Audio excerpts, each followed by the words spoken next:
thing you want to make sure is you got that key in your pocket. Otherwise you'll be coming back the following week to retest. Okay? Your pre-trip has to be done with that key on your person.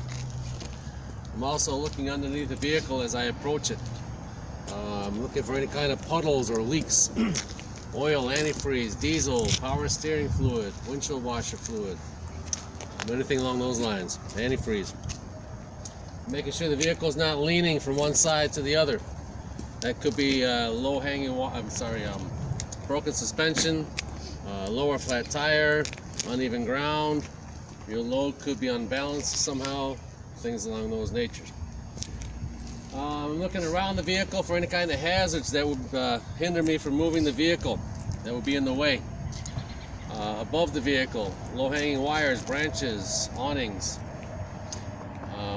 Next to the vehicle, underneath, behind, whatever you can come up with, cars, bicycles, people. From there, you're going to start at the bottom of the vehicle and work your way to the top. Okay, you got your bumper securely mounted to the vehicle, no nuts and bolts missing. It should not be bent on the sides where it could hit the tires when you turn.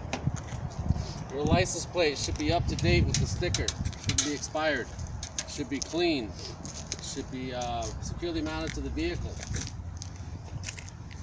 You should have paperwork inside your door pouch that should match that license plate with your registration paperwork. You got headlights, high and low beams. Low beams, 250 to 350, about 250 feet or so for your low beams, you can see ahead of you, and 350 to 500 feet with your high beams on at night. The outside ones are amber in color. That way you can tell if a vehicle's coming towards you or away from you. They'll be red in the rear, obviously. They are turn signals, hazards, and running and parking lights. You got your grill. Make sure your grill is securely mounted to the vehicle. You have no obstructions between the grill and the radiator, so that way it doesn't overheat while you drive. Your hood, no physical damage that would stop you from driving it. You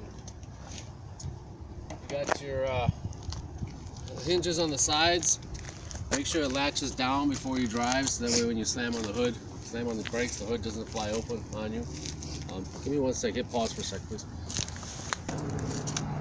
You got hood mirrors. They're called convex, bug eye, or fish eye. They are for when you turn or your blind spots. Okay? Make sure they're properly adjusted for you. They are clean, not cracked or broken. You can actually grab the actual shake it. Make sure it's securely mounted. Keep working your way up. You got your windshield. Shouldn't be cracked. You should have no illegal stickers. The stickers we are allowed to have, because we're a school, we have a Secretary of State sticker. Illinois requires us to have that. They have numbered the vehicle for a traded vehicle. On the front of the driver, you have your safety lane inspection sticker. This one expires every 6 months. Normally, I believe you'll have it done once a year when you have your own trucks, but the school is required to do it twice a year. I should also have paperwork in my door pouch matching that sticker too. The seal around the window should be soft and pliable, not dry rotted or missing, so we don't have any leaks, either air or any kind of water. And my windshield wipers should have proper tension up against the window. All the functions should work. You would test those when you do your in-cab inspection. And the windshield wiper blades should be soft, pliable, not dry rotted or missing. Keep working your way up. You got the lights on top of the cab. The three in the middle are your identification lights. They mean you are a Class 2 division vehicle. You are up to 13 foot 6 inches tall, up to 8 foot 6 or 102 inches wide, longer than 25 feet and heavier than 26,001 pounds. Above that, the next one on the outside is first. You have your marker or clearance lights. They show everyone how tall and wide you are at night. You have your air dam on top, which scoops the air up over the top of the trailer for fuel economy. Should be securely mounted, no damage. Behind that, you will have your air horns.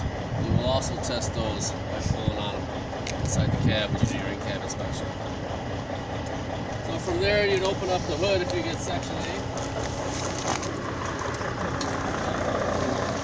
We'll actually start on the passenger side.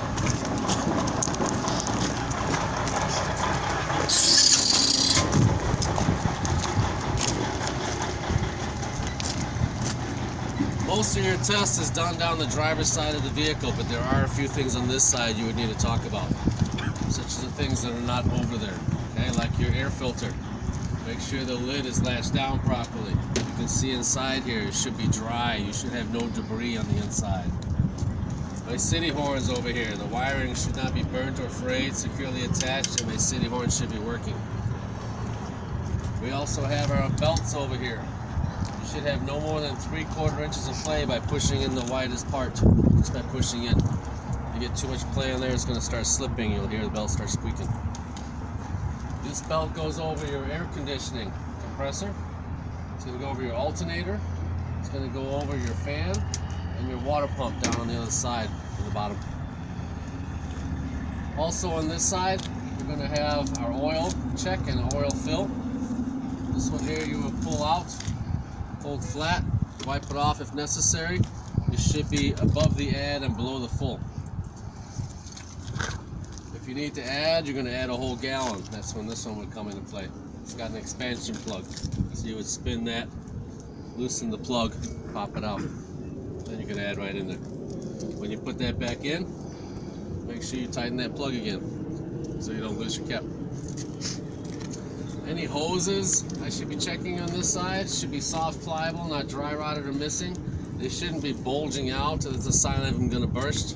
You want to make sure they're not leaking anything, and all your clamps on all your hoses are tight. Let's head over to the other side.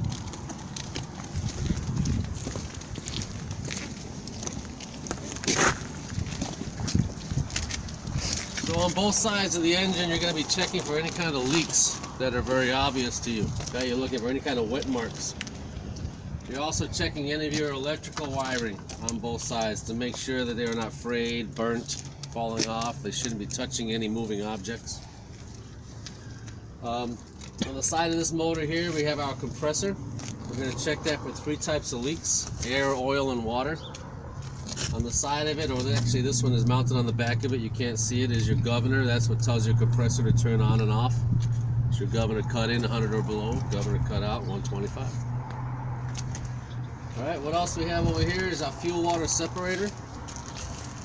It should not be milky or cloudy. The fuller it gets, so when that fuel actually gets all the way up to the top of that filter, it's time to have your maintenance done. That means your filter